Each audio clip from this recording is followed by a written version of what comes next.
What's up, guys? Back again with another overgrown grass cutting, and today is gonna be a little different. I'm bringing out the big boys. Stay tuned with me here. I'm gonna show you what this thing looks like, man. As you guys can see here, everything's super overgrown. I mean, even the low stuff is still overgrown because it may not look like, since in comparison to the other stuff that's like 2 feet high, it's not that high, but it's all about, I mean, at least 18 inches, the low stuff, and then obviously the taller stuff is about 2 feet high. But on this job, I'm just doing this front part and just directly behind the house right now. I mean, back there, he wants to get it done, but he wants to get it done in the future. Sorry about this lighting right here, guys. I don't know what's going on with this. If anybody knows how to fix something like this, let me know down in the comment section or email me or anything, because I don't know how to fix this. This is on my drone. I have a DJI, I forget which one, DJI, the mini one. And I keep making this glare. But yeah, it's all overgrown. It's about 2.5 acres, but I'm only doing it around the house.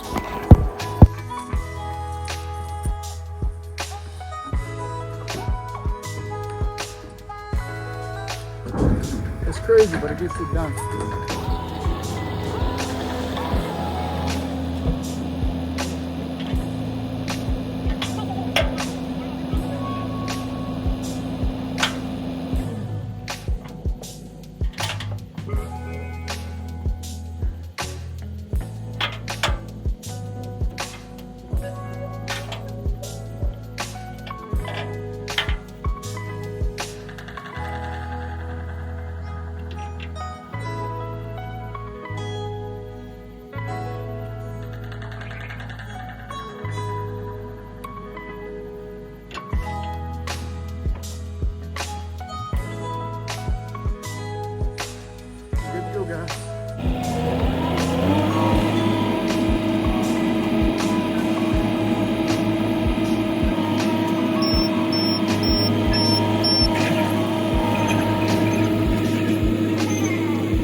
Alright, I don't know why the camera cut off.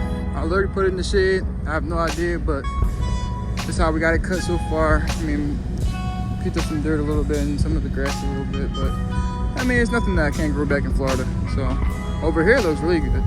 Looks like a lawnmower cut this. But I gotta do a little better over here. But my plan is to come back with a lawnmower if it doesn't look good enough. I have no problem doing that. I'm getting a big lawnmower for jobs like this. It's gonna be 72 inches, so that's my plan, to come back and just hit it with the lawnmower, because it's not gonna look perfect and he wanted it to look better, but we'll see. This is how it's coming out, and hopefully the camera stays on so you guys can see more of what's going on this side. But yeah, so I'm gonna set you guys up and let's hope for the best.